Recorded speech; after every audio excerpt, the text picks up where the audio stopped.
Aparokshaanubhuti, we had completed verse number 62. The verse number 62, we are doing Atma Anatma Viveka. And in the verse number 62, these verses are very easy going forward because you have dealt with some critical ones, but going forward, they'll not be so challenging. Verse number 62, he was giving another example. Yatheva sunye vaitalo Gandharvanam Puram Yatha. So, in the empty, he's giving another example. One is in a rope, sometimes we see a snake. So, there is something to see. And sometimes in the sky, you see these clouds are moving. And these clouds, as children, you remember, some of us used to look at it. Now it looks like an elephant. Do you see this like a big army is going? Or there may be a whole flock of cattle are moving. These clouds used to appear like that. That's what he's referring. रथेव शून्ये वेतालो गंधर्वाणम पुरम यथा यथा कासे द्विचंद्रत्वम. So if you have some eye problem, it is nothing to do with the moon, but you have some problem. All the time, Vedanta is trying to see and explain this. You know that in philosophy of science, or you have studied philosophy, some basic philosophy, the basic approach is that reality is outside of your consciousness and is independent of your consciousness. That is called positivism. Reality is outside and independent of your consciousness. That is the fundamental premise for all Western philosophy. There are certain subjective schools that there is nothing outside of your consciousness, like Berkeley, and there are a couple of people, some interesting people. And the cause effect relationship also they refuted. With some interesting people are there, but in generally the predominant school of thought which influences scientific inquiry is that reality cannot be, I mean, it's outside of your consciousness. So we can infer the validity of it through experiment, through observation, through direct observation, or through some kind of logical deduction. There are different methods of knowledge available. In Bharatiya Darshana, in our parampara, in our tradition also, we have these different pramanas. What are these? Pratyakya, Anumana, Upamana, Shabda, Arthapati, all these pramana, Anupalabdhi, these are different kinds of pramanas. What is pramana? Pramakarana, means of attaining valid knowledge. That is what is pramana. So he is now explaining that if you apply the pramanas you have, there are actually no two moons in the sky, but a person has some eye problem. It's possible that you see two moons because you have two eyes and the brain processes this information. Sometimes the powers of the eyes are so different from each other. When you wear a new pair of glasses, sometimes you feel it. Or you have sometimes astigmatism. So it will appear as if there are two moons there. So he's saying, Yatha kase dvichandratvam tadvada satye jagat stitihi. Now, satya means brahmani, in the Brahman, which is satya. Satya is eka eva, that is only one. Desa kala vastu paricheda sunya. There is no limitation in terms of space, in terms of time, in terms of its own objective existence. And then we attribute as if the sansara is real. We are attributing reality to these diverse appearance. It appears, all of us appearing as one another, we are all different. Understand this, that when, let's imagine, this will come in a couple of verses ahead of it. You are standing near a seashore, and there are a lot of waves which are coming towards you. You are counting them. And then you have studied Vedanta. It says that, look, that these waves are not real. What is real is water. Fine, good enough. Because you have studied that the waves are not real, water is real. So if you are able to count 5 waves are there, will they become 3? Will they become 20? No. They will remain 5 waves. You are seeing 5 waves, they are appearing and they are following one after the other. You are able to count up to 5 or 6 big waves which are coming towards you. And the sixth one is the biggest. So you're giving advice to people, let's withdraw our position a little. This particular wave might hit us if we are too close to that line. So that is valid advice. This wave appearance is not completely false. So there's somebody who is very wise, somebody is a little foolish, somebody is very pure, somebody is a sinner. These divisions will be there at the level of vyavahara, at the level of appearance. But like fundamentally, all these waves that you are counting as 1, 2, 3, 4 are basically water. Similarly, in samsara, we might see as men and women and children. Now there is a war going on in some corner of the world. Everything is one. What do you do about the war? It's real or unreal? No, it's phenomenally real. Factually, phenomenally, yes, it happens. That just because it happens and two people are quarreling or two particular groups of people are very angry with each other, the foundational truth that everything is pure consciousness doesn't get defeated. That is the truth he's trying to convey. Yatha kase divichandaratvam. This enmity or friendship that we are all imagining, this has something to do with our level of perception. It has something to do with our consciousness. And our consciousness is a modification of our own ajnana, our own sadhana. So just imagine that in the classroom there are 20 students sitting, the teacher is teaching. One student is thinking about cricket, the other one is thinking about the health of his mother, another thinking about maybe shopping mall, somebody else thinking about some game he's playing on their phone, somebody is watching a WhatsApp message. And what have they carried out of the classroom depends on what they entered the classroom with, their own sanskaras. And there'll be some input from what the teacher says. Then same way, all our lives are similar. We are entering into this classroom with some sanskaras of our own, and the way we interact with. So the sadhana thing doesn't become completely useless just because this. That is why in Vedanta they keep telling that you have to have samadhamadi sadhana chatushtaya sampanna. That fellow will understand this message. Until then, Bhagavad made it very clear to Arjuna that you have to do your nishkama karma, you have to have Ishvara Arpana Buddhi, you have to have Upasana, and then you will graduate. But here we are looking at the cosmology, we are looking at the reality, how to reach, how to benefit, that also is mentioned. So we are moving towards that. So that is what is the verse number 62. We had done it. Now he's elaborating on that aspect in the verse number 63. Yatha taranga kalloleir jalameva sphuratyalam patra rupena tamram hi brahmando ghestathatmata yatha taranga kallolehi. So you have these waves, not one, but many waves are there. Kallola.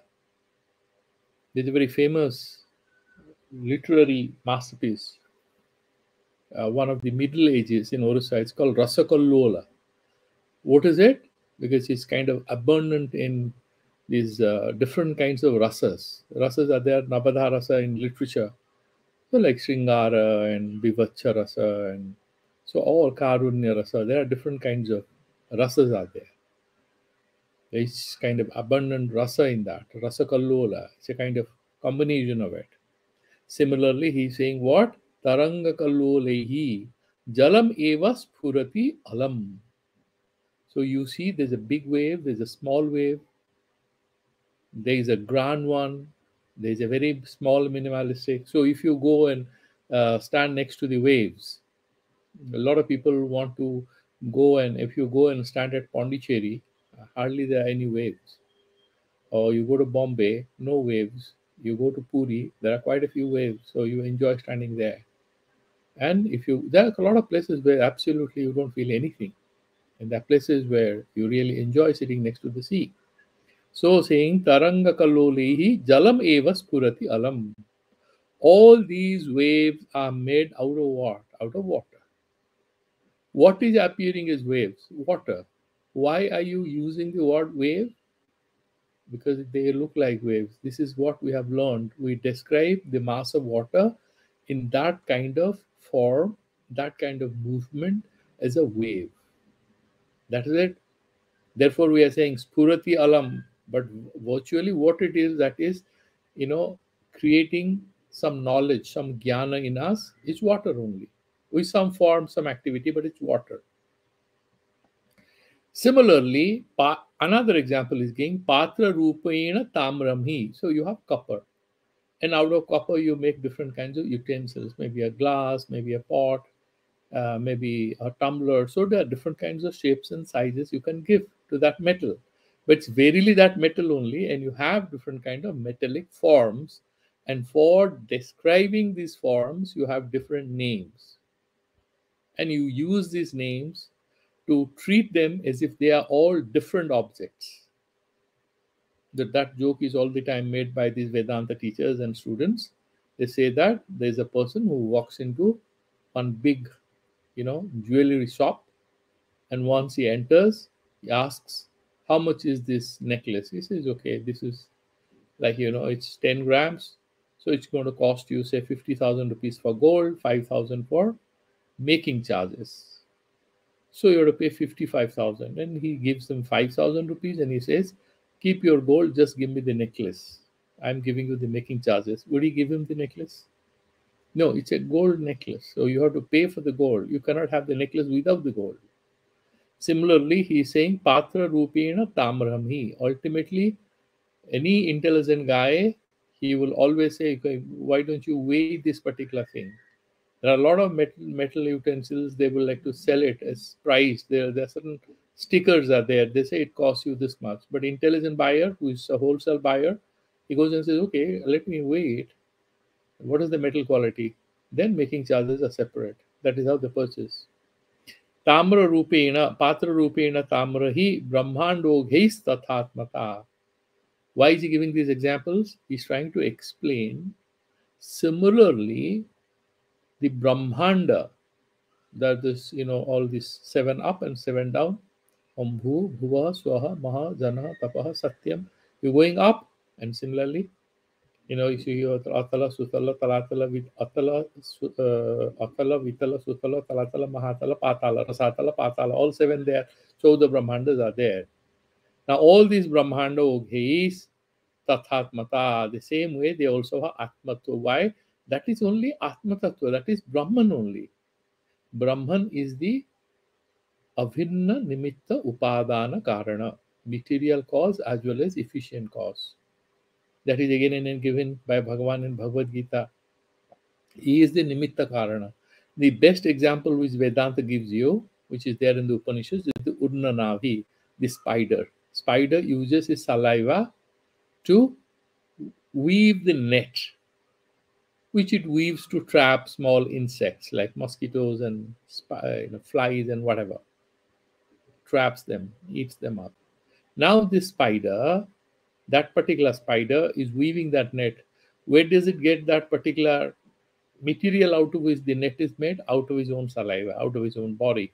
Nimitta Karana is consciousness. With agency, it becomes Nimitta Karana. With its own saliva, it becomes material cause. Similarly, Brahman with avidya or Maya, which is the Upadana Karana. Sansara is made up of Jnana only, is for Vedanta. And Ishwar is Nimitta Karana. Now, there is another small thing you would like to remember, that you see when you have a Karya Rupa could be Ghata, Pata, milk, whatever is born out of it. The Nimitta Karana is not necessarily all the time sitting with the Karya. Like the mother makes a milk pudding for you because she loves you, she makes a milk pudding for you, it's your birthday, and then she gives you the milk pudding. You are having it. Is your mother with you? No, she doesn't have to be there. You pack it, you are in a hurry, you have to catch a flight, she packs it for you. And you can have it at the airport. She's not there. But the material cause, which is the upadana karana, the milk, the ghee or cream or whatever she's putting in that particular thing to prepare that, those material causes will be there in the karya. Material cause is there in the material product or consequence. Upadana karana is there. Now, this whole sansara, Brahma doesn't undergo any change. It's nirvikara nischala. Then how do you explain there is no vikara, it's nirvikara. So Brahma doesn't undergo any change. That's why we every day say Punnamadaha Punnamidam. So it always remains Punna. Then how Sansara you would explain? Now this is they call Vivartopadana. What is Vivartopadana? So the Ramanuja Mata, once we discussed that, there is Brahma Parinamavada. This whole Sansara is a combination of Chid and Achid. And this is the body of Brahman. Brahman is too big. We are just a tiny part of it.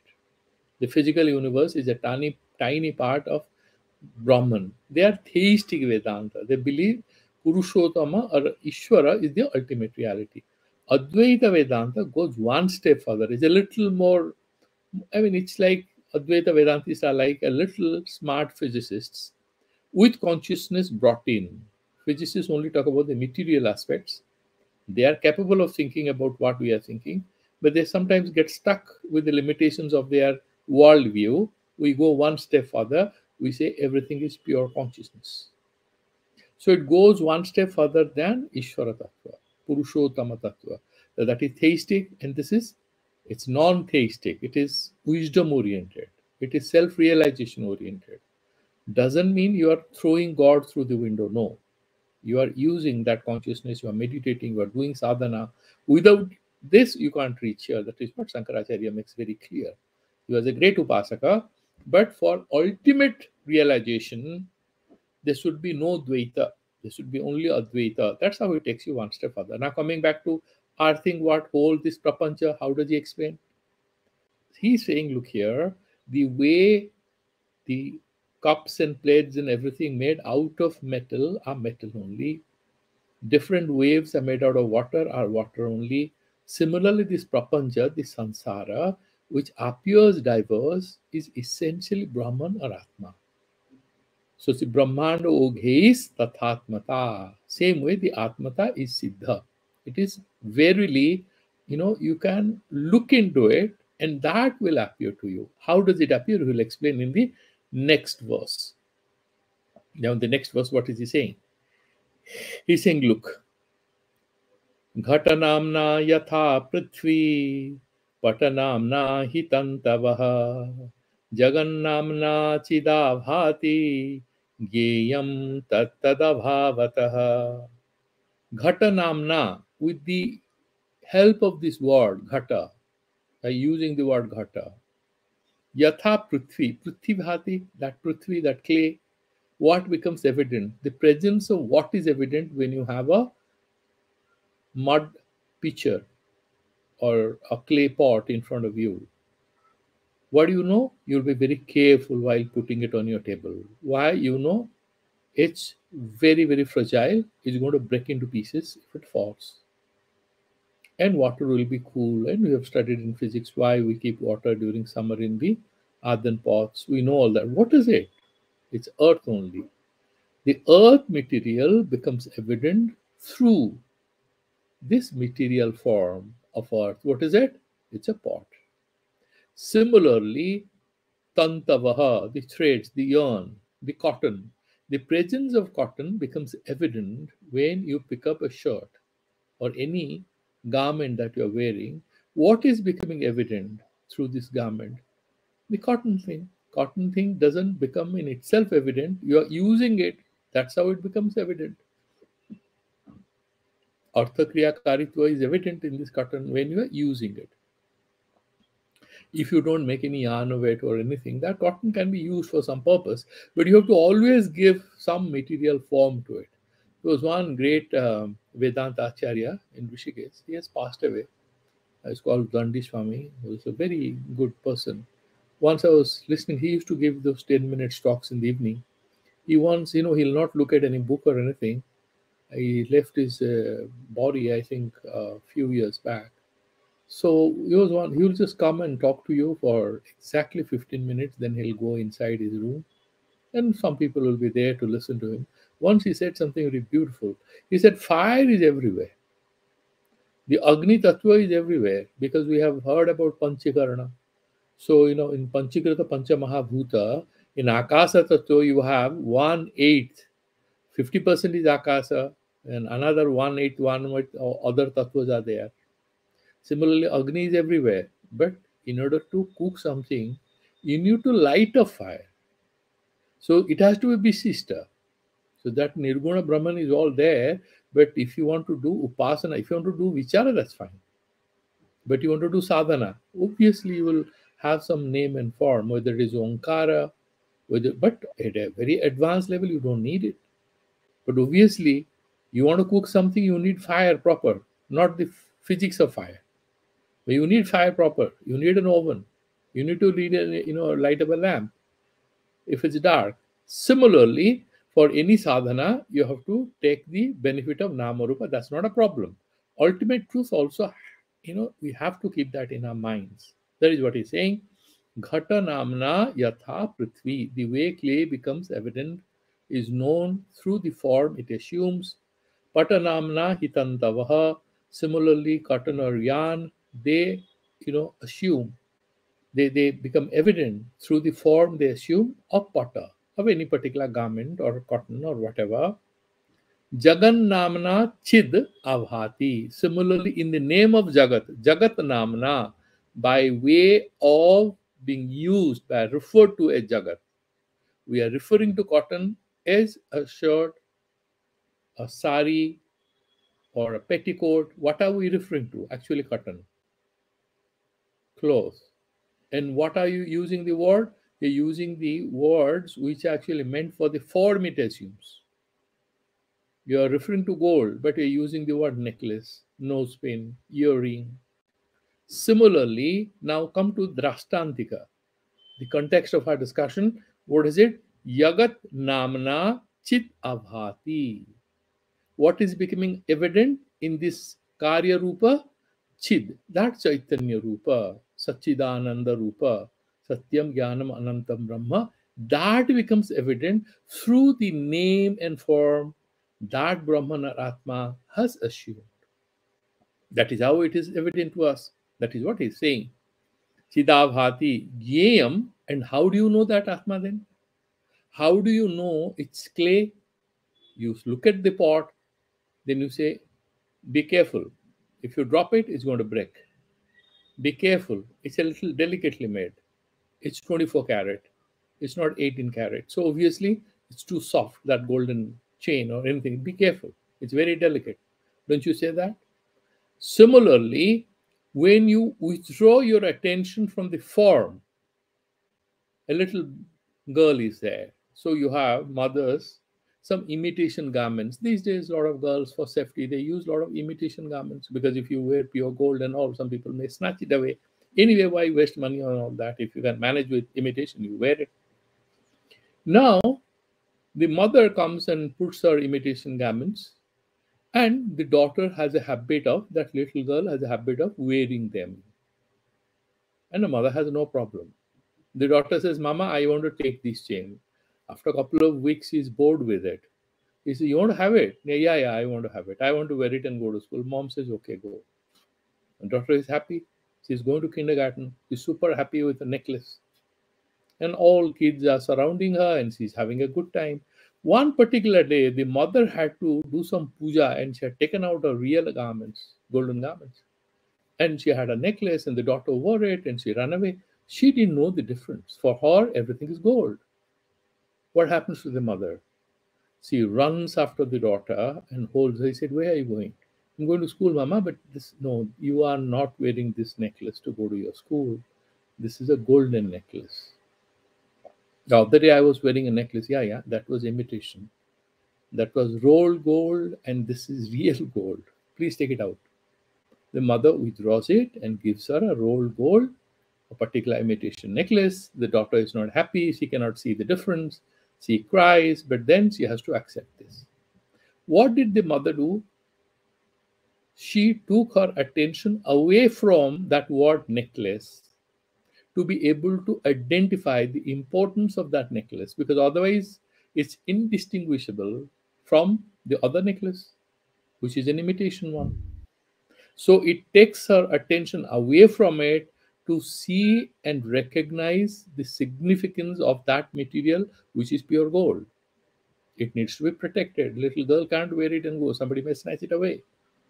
And there's a safety issue with the little daughter.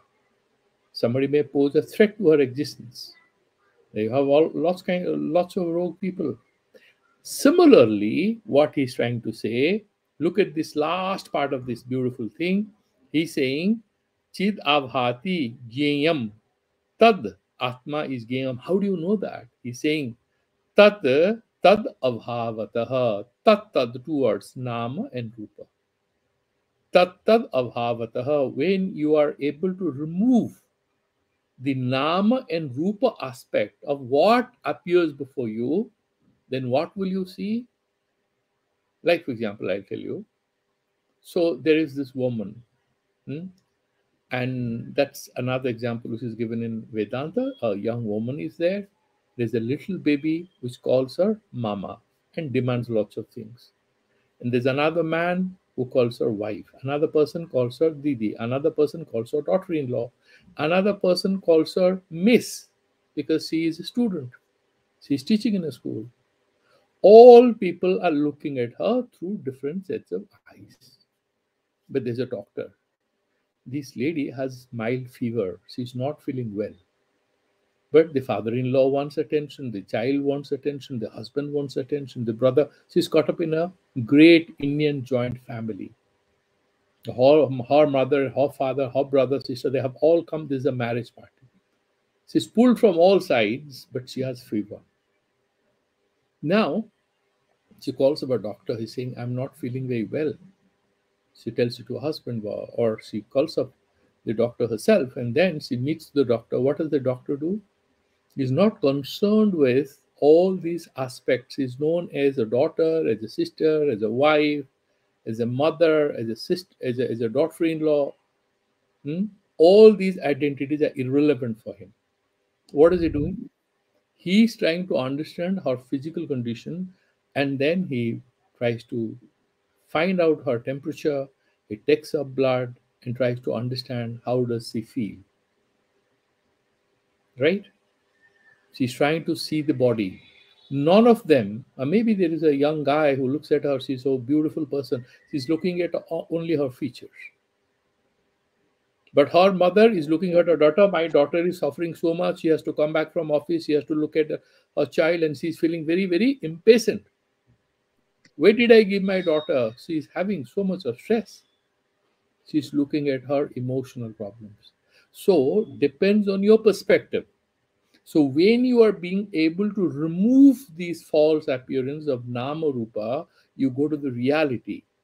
Now, let's go back to that daughter or that girl who is a mother or a sister, and she's a didi and she's a younger sister, she's a bhabi, and all kinds of roles she has. Ultimately, remove them one by one. You're stuck with the annamaya kosha, you'll figure out what is the health problems she has. You will look at the manomaya kosha, then you can figure out whatever emotional problems he has. If you're focusing on her manomaya kosha, you are a spiritual person. She's asking some deeper questions. She wants to do a satsang. Then you will not look at either her body or her mind or vijnanamaya kosha or anything. You tell her that you are panchakosha atita. You are beyond these names and forms. What are you seeing? You are seeing the soul.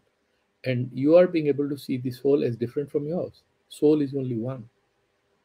So therefore, what he's trying to say, in these Vedanta, this whole sadhana, we will try to first distinguish Atma is different from the body. Body is not Atma. Then we slowly graduate, we try to focus, and ultimately we understand. Ultimately, we understand that Atma alone is real. The body is just an appearance. The sansara is just an appearance. Brahman alone is real. So he's taking us tattad abhavataha, nama rupa abhavataha. Like the tamra patra, the tantu, then you have a pata, all these nama rupa, you remove them, then you can see the substance, and the real substance of the sansara is only Brahman. Okay, now let's move forward. Then he's sort of explaining it further in the verse number 65. In the 65 also, there is a bit of extra explanation in the Tika. We'll look at it. In this Kincha, there is a beautiful thing he's putting. Tattad abhavata nama abhavat abhavatah tad brahma keyam. So this nama rupa, if you remove, why? Because the Upanishad says, Vacharambhano vikara namadheya dheyam mrittika ityevam satyam. Mrittika alone is satya. And all other things, these are nama rupatmaka. It creates some delusion, the sansara. Fundamentally, the real substance which we cannot see, how can we see? We need vichara. That will take us there. Then somebody might say, this beautiful introduction he gives to the verse number 65, Vidyaranya Muni is saying, Nanu, yatrihi dvaitam eva bhavati, ityadi srutyartha darsanena, abhastatraye videha mukhyau uktau natu jivana mukhya iti asankyaha sarva iti. So there is, he's saying that wherever you have dvaita, you are not truly liberated. And when you are completely go beyond this, then you will have videha mukti. What about the sansara? What goes on? So it's not about Jivana Mukti Avastha, but it is Videha Mukti. Jivana Mukti Avastha, like for example, you study a lot of physics. Does the sky cease to appear blue? You have studied about diffraction, interference, the presence of dust in air, and what kind of thing it can create. You have studied all that. So you know why it looks blue. Your knowing why it looks blue doesn't prevent it from appearing blue. You know that this particular refraction and there is a complete internal reflection during a hot summer day. You are driving on a highway, and ahead of it, this whole highway, maybe there's a arid land on both the sides, and you see a lake slightly away from you. Few kilometers away from you, you see a blue, you know, spread, which you think there is a water mass there. There's no water. Now, you understand that there is no water, but does it cease to look like water? It will continue to look like water. So in Jivana Mukti Dasa, the Atma Vijnani will continue to see this Dvaitatmaka Sansara, but he will know the truth, and he has already perceived, he has realized it. But this Vyavahara will continue. Therefore, he is explaining in the verse number 65 that doesn't mean that you have to see the sansara as one, you have to destroy it. How will I get mukhya? Dvaita, it's looking as all prapancha. I will get liberated if I burn the sansara so that it becomes Brahman. Like, for example, if you have different golden ornaments, something is an earring, it's a bracelet, it's a nose pin, and then necklace, you put them together and you hammer them, or you put them in fire, they become a golden ball, become pure gold. So you are trying to destroy the sansara so that you can see Brahman. He's saying, no, that is not the purpose of Vedanta. That you want to have Advaita Darsana by destroying this Dvaita, that is stupidity. What should I do? He's saying, no. Ajnana Nibriti, this Dvaita Bhava, whatever is appearing as many, like you see two moons in the sky, because of some eye problem, some defect in the eye. Similarly, Ajnana Nibriti is the goal of our Vedanta sadhana. Natu Jagathana. So let's destroy the samsara. It's all false, Nirarthaka. Once in a while you see these guys going crazy. I don't know why they only can go crazy in US, because they have this right to have a gun. Now, it's not that people are not going crazy in other parts. They do minor errors or minor mistakes. But there they kill, here also they kill. So they go crazy and they shoot down all people. Why? They have a broken marriage, or they have a lot of loan. So the sansara is nirarthaka for them. They want to destroy it.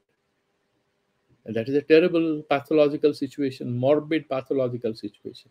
Vedanta is not advising that. Vedanta is advising that you have to get rid of the source of this delusional obsession with samsara, and the delusional obsession with this duplicity, this diversity, which appears as real, is actually a jnana or a faulty understanding. You have to be free from that faulty understanding. Once you have right understanding, you will not run towards that water mass on a hot summer day and feel more thirsty, because you will go the distance, you will not find any water. This guy who has studied physics, He smiles. This is a mirage. Drives on. The Vedanti remains in samsara. He goes to the party. He talks to his wife or husband or children. He does everything. The best example that comes to my mind is that mother, who, the moms, they play with their little babies and try to speak broken words, and they speak like babies. They don't become babies. They become perfect. You think you're a very childish lady. What is she doing? She's talking like this. And then after 2 minutes, the baby falls asleep. She puts the baby on bed and she goes to do her studies or academic work, or she goes to do any material work she has to do. She has a lot of work to do. But she was play acting. Similarly, the Atmagyani will play act in samsara. He will not say, I'm Atmagyani. He will not tell anyone that that is the most stupid thing to do. He will continue to behave as if he's very normal, but he knows the truth now, that this is just an appearance. That gives you a sense of lightness. That is what Vedanta offers us. So he's saying in the verse number 65, he's explaining, सर्वोऽपि व्यवहारस्तु ब्रह्मणा क्रियते जनैः अज्ञानान्ना विजानन्ति मृदेव हि घटादिकम्. He's now explaining why people accept samsara is real and why some people understand it. What is it? Sarva api. Sarva means what? Sarvopi, sarvaha api. Sarva means here Vaidika or Lokika. It's not that prapancha means only materialistic people are treating samsara as, diverse. You want to do now, Navaratri is coming, you want to do Durga Puja. How will you do Durga Puja? Everything is Brahman. So what is Durga? Why you want to do a puja? What is Purna Kumbham? Then it's not possible. To do upasana, you have to have upasya, upasaka, veda buddhi. You will have that. What is the problem? You are doing the upasana. So what he's saying, sarvo api, whether it is Vaidika or Laukika, whether it is about cooking food, serving your parents, working in the office, or doing your meditation, Sandhya Vandanam, everywhere you have to have Vyavahara Kalina Bheda Buddhi. You have to do that. Then what? Vyavaharastu Brahmana Kriyate Janehi. Brahmana. Why? Bhagavan has explained in the Bhagavad Gita. I am the Kratu, I am Yajna, I am Ajyam, I am Hutam. Everything he has mentioned, right? Is Sarva Vyapaka. I am the mantra. I am the Devata. I am the Agni. Where you are putting your Ahuti, I am that. Hutam. Everything is me only. Therefore, he's explaining Brahmana Kriyate Janehi. By people, this Vyavahara happens in and through Brahman. Why? All the mediums, whether our thoughts, our ideas, these are all manifestations of Brahman. In what sense? Direct manifestation? No. Vivarta Parinama. Like the rope appears as a snake. So, this is an appearance, but this is critical. The foundation has to be real. And that remains. That is the difference between us and the Buddhists. They are Sunyavadis. We say, no, no. Who is saying this? We take them to try to bring them to sense. But they are also very smart logicians. Sarvopi vyavaharastu brahmana kriyate janaihi. Then why they cannot see the Brahman? He's saying, the teacher explaining, look, ajnanat na vijananti. That everything is Brahman, everything is happening in and through Brahman, but they are ignorant people. They don't know this. Ajnanat na vijananti mrid eva hi ghatadikam vacharambhano vikaram vikaro namadheyam mritika ityevam satyam. That is what Sandogya Upanishad says. That only that clay is real. All these names and forms are for our vyavahara, for our interactions, to make sense of the relations we establish, whether it's commercial, social, emotional, based on some perception of division, difference. But this difference is only imaginary. That is what he's trying to say. But truth is, Mrid Eva, everything is Brahman. Prapancha is fine. We don't have any fight with it. But that is what he's mentioning. Now let's proceed further to the verse number 66. This is a very interesting one. Karya cannot be different from Karana. Karana can be different from Karya. Please mark this. Karya, a golden chain, cannot be there without gold. Gold will be always there in the golden chain. Can gold be there without a chain? Of course, it can be there in a nose pin, in a bracelet, in an earring. It's there. Golden chain is not there. Chain is not there. So the karya, karana will be there. The cause will be there in the effect. Effect cannot exist without the cause. But the cause can exist without the effect. You can have yarn or you can have cotton buds without a sari. Sari cannot be there without cotton yarn. It's like that. This karya karana sambandha is very well known. It's well established. That he's explaining in the verse number 66. Karya karanata nitya maste ghatamrudor yatha tatheva sruti yuktibhyam prapancha brahmano riha. Karya karanata nityam aste yatha ghatam mridoho. Ghat or mrit. Ghat are of pot and clay. Clay is the causal aspect. The pot is the effect aspect. The cause-effect relationship, the way it is fully understood and established in case of a clay pot, in case of the relationship, if you are trying to understand between the pot and the clay, similarly, he's saying, Nitya Masa, it's always there. You cannot refute it.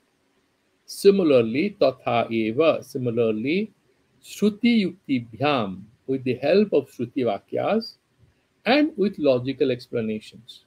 You can also use logic, but it should be Shruti Anukula. Sometimes when we do not get the Tatparya is the purpose of that statement. A lot of Westerners, they look at the linguistic layout of a particular text and try to interpret it according to their cultural choices. Tatparya Bodha is trying to figure out what the author wants to say, what is the purpose of that text. We attribute meaning depending on our sanskaras or what we want to make out of it. The reader is trying to decide the meaning of the text and he will try to sell it. He'll try to create an opinion. That's what all of us do. So he said, well, that's not the true. You have to have Tatparya Bodha. He's saying, how do you get it? Shruti Yukti Bhyam. Look at the relevant Shruti Vakyas, Upanishadic insights, and with logic. Prapancha Brahmanoho Iha. This Karya Karanata Bhava. You can establish and you can see that this is also Nitya, irrefutable. Because if you say it's not Nitya, then what will happen? That samsara, like for example, let's take this example. So you need, for making pudding, you need eggs. Or for cakes, you need eggs. Now the Vaishnavas or the spiritualists or the Jains, they want to have cakes, but they will not eat eggs. So what they will do, they will use some cream or some other substitute. Both are having cakes. In one cake you have egg. Another one is an eggless cake. Other materials are same. So if you then now the relationship between egg and cake is nitya or anitya. No, it's not always there. In some cases, without egg also you can have cake, which is called eggless cakes, slightly costly. Similarly, if you accept that the karya karana sambandha between Brahman and samsara is not nitya, it's not regular. It is not irrefutable. There could be some deviation. The moment you accept it, then samsara can appear sometimes without Brahman. Buddhists will be very happy. That's what we have been telling you from the beginning. Sunya has become the samsara. The Vedanta says, no, we don't accept. We accept Atma, we accept Brahman. This appearance is not completely delusional. It's not out of nothing. Na sato vidyate bhavo, na bhavo vidyate sataha. Verse number 16, second chapter 8 of the Bhagavad Gita. So he will always take you there. It's impossible to talk about existence of something which is asat. So the Atma can appear. And again, the Sarira, which is asat, it cannot have any bhava. It cannot be fundamentally real. He has explained that. Now coming back here, Shruti Yuktiyabhyam Prapancha Brahmanoho Iha Tatha Karya Karanata Siddha. Same way, you can say that the Karya Karana Sambandha is also fully Nityatvena established. That is always there. But I tell you, it will again be refused ultimately. Because you have this Adhyaropa Apavada method. There is a relative truth they'll give you, they'll take you to the next level, refute it. These are all relative presuppositions, and you go to the next level, then they refute it. There was this great philosopher of science. He has written that famous book called The Structure of Scientific Revolutions. His name is Thomas Kuhn. What he argues is that we have a set of presumptions and axioms, and then we have a theory about how the cosmos works, and then there is some new theory comes suddenly because some new facts get identified. Then we are not being able to explain the existing structure of our explanatory universe about the samsara, it falls flat. Then you have a new theory, new structure of explanations emerge.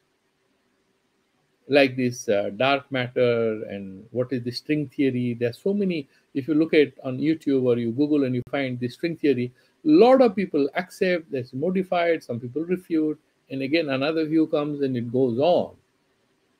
They're exploring how to explain it by having different kind of theoretical constructs. So what he's saying that Tatheva Shruti Yuktibhyam Prapancha Brahmano Iha. So that he's explaining. Similarly, you have to, with this Karya Karana Sambandha, what is Sansara, what is Brahman, how they are. This Nityatva I mentioned, this Nitya word, that's why I brought in all these theories. Actually, this Nityatva of the Sambandha Karya Karana is also refuted at a higher level of Vedanta because only Brahman is real.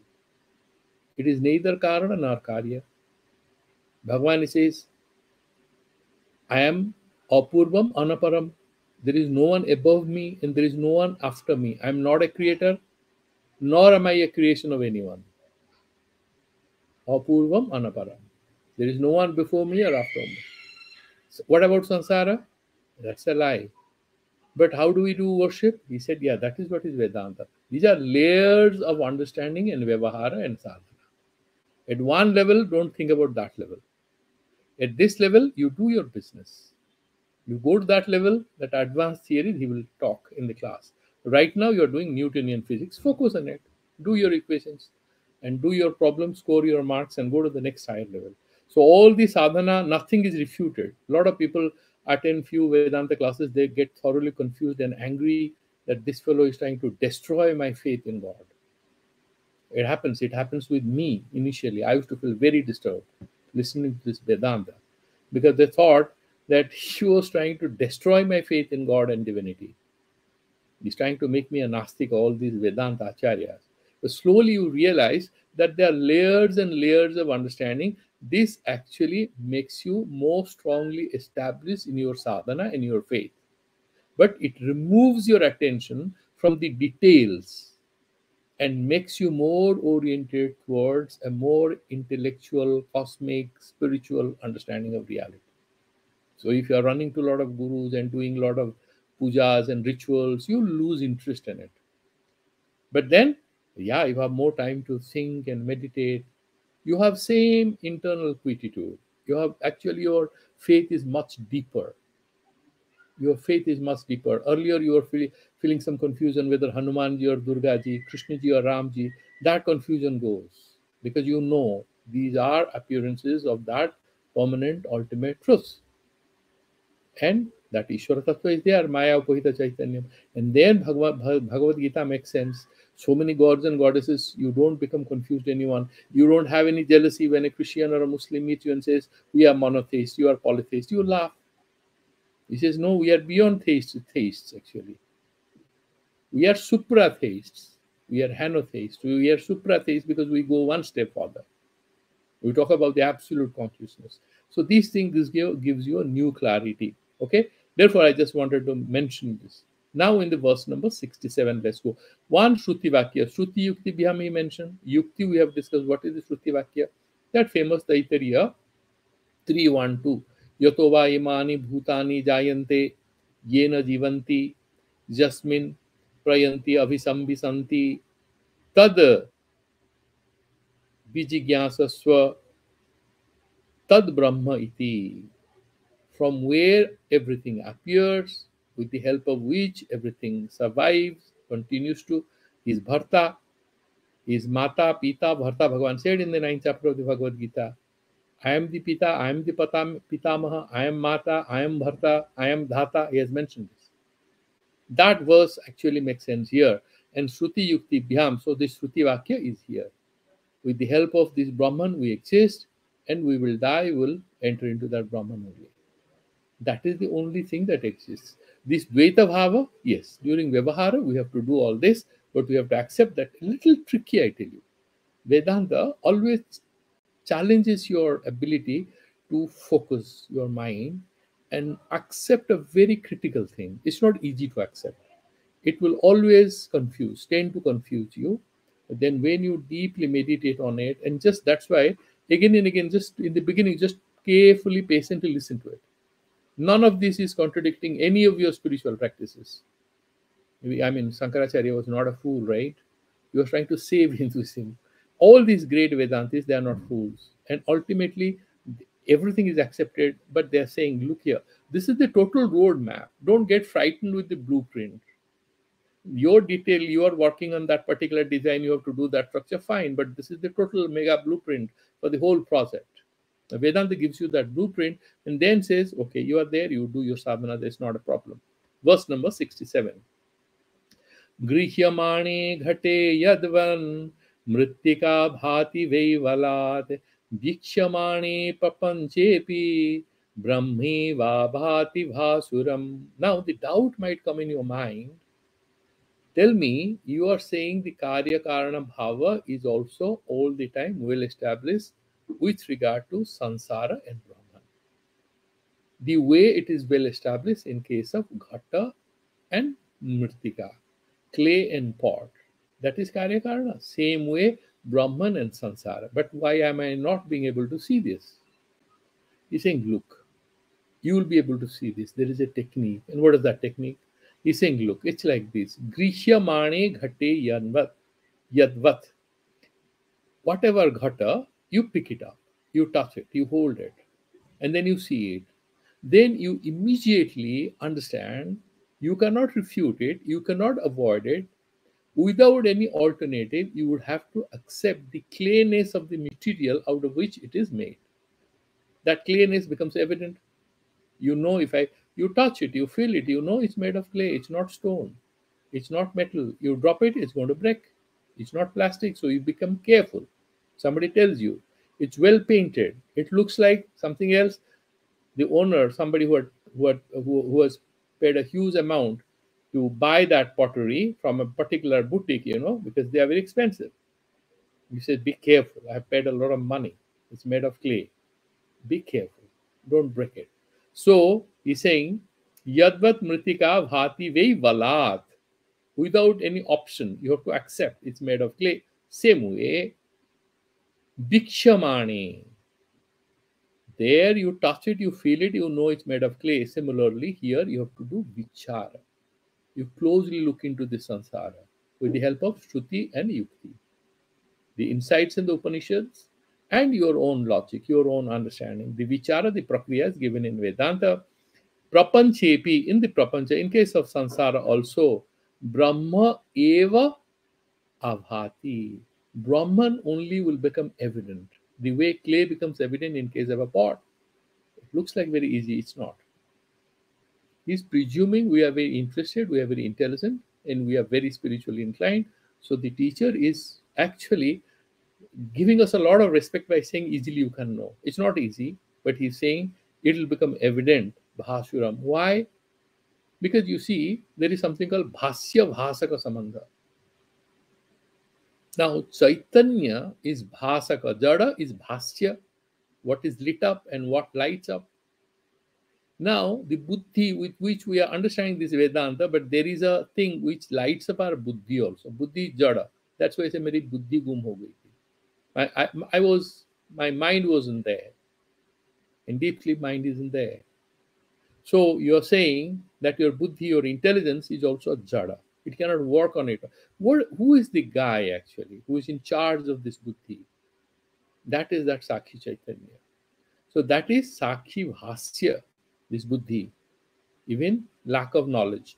Jnana, Ajnana, both are Sakshi Bhasya, lit up by that pure consciousness which is there in all of us.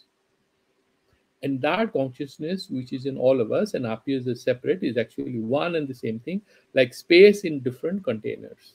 Space is one, appears as many. Similarly, Atma is one, appears as many. That's what he's explaining in the verse number 67. And it's not very difficult. So we'll go to the Tika. There is nothing much. So he's saying, Pramana nirapakshataya eva bhasana silam bhasuram. Pramana nirapekshataya. It doesn't depend on any proof. Now, this is a pen. You can declare it as a pen because you are seeing this is a pen. Now, how do you know you exist? Descartes says, I think, therefore I am. Shankaracharya immediately flips this whole thing. He's saying, you are, therefore you think. What stupidity of saying, you think, therefore you are. And in deep sleep, you are there or not? Are you thinking? Atmanaha swata siddhatvat. Atma is self-evident. Don't try to look for any logic. Atma is not lit up by anything. There is no one to declare your presence to yourself. You say, I am. How do you know you are? How do you know you exist? What do you mean? It's a stupid question. I know I am. That is how the Atma Tattva is supreme. It lights up everything else, that consciousness. Therefore, he is saying that Bhasuram is self-luminous, Swayam Jyotihi. Why saying Pramana Nirapekshataya? You don't need any proof to establish because it is Nitya Suddha Buddha Mukta Swabhavaha. There is no proof required for this. For our understanding, we are going for all these elaborations because we are little limited in our understanding. That is what having mentioned in the verse number 67. We have a couple of minutes. We can move. We can do a couple of more. These are easy ones. Sadaivatma visuddhosti yasuddho bhati vei sada yathevad vividha rajjur jnanino nisham. Now he is now explaining why then samsara doesn't appear as Brahman to all of us. There was one interaction sometime back. I was telling you, some of you attended. So somebody was asking, what do I do with a person? Some young guy in Canada was saying, what do I do with a guy who's not interested in Vedanta? He doesn't want moksha. I'm happy with my tech job. I'm making a lot of money. I want holidays and I want to enjoy my life. Why the hell you want to spoil it by saying that why don't you join Vedanta satsang? Now look, take that example. The student is asking, if Atma is so much evident, you are saying, like clay is in pot, why this guy who is obsessed with samsara, which is 99% people, by the way, they are happy with their limited understandings of this samsara is real. You are saying there is something beyond this which is real. Why so? That is being explained in this verse number 68. What is he saying there? It's very beautiful verse. Sada eva atma visuddha asti. It's always visuddha. There is no like nama rupa and other things we are trying to associate with it, and then samsara becomes evident. It is always visuddha. For a potter, the moment he looks at any pot, he is trying to figure out the quality of the clay. He's not bothered about the shape and others. He knows it will not survive. It's not properly burnt. This is poor quality clay. It's going to very easily break. Same also with the goldsmith. Any ornament you show, he's not interested in the shape and the size. He can give any shape and size. He's quite an expert. He tries to find out the value of that ornament. If you want to sell it to him, he'll first check what is the quality of the gold. Therefore, he's saying, Sada eva atma vishuddha asti. For whom? For the jnani. And for the one who doesn't know, the one who knows, who is a goldsmith, he immediately understands the value of that ornament.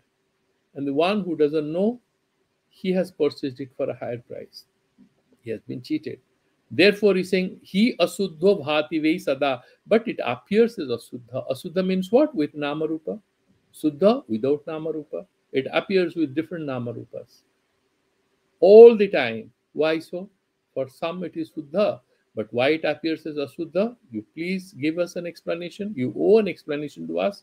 The teacher says, Yatha eva duvidha rajjuhu. There is a rope, and there is somebody who knows it is a rope.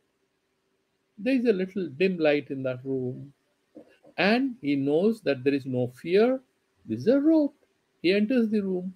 The other one is scared to enter that room because it thinks it's a poisonous snake. So it has poison. It can bite you. So he's, and his uncle is saying, please get my walking stick. It's there in the corner in that room.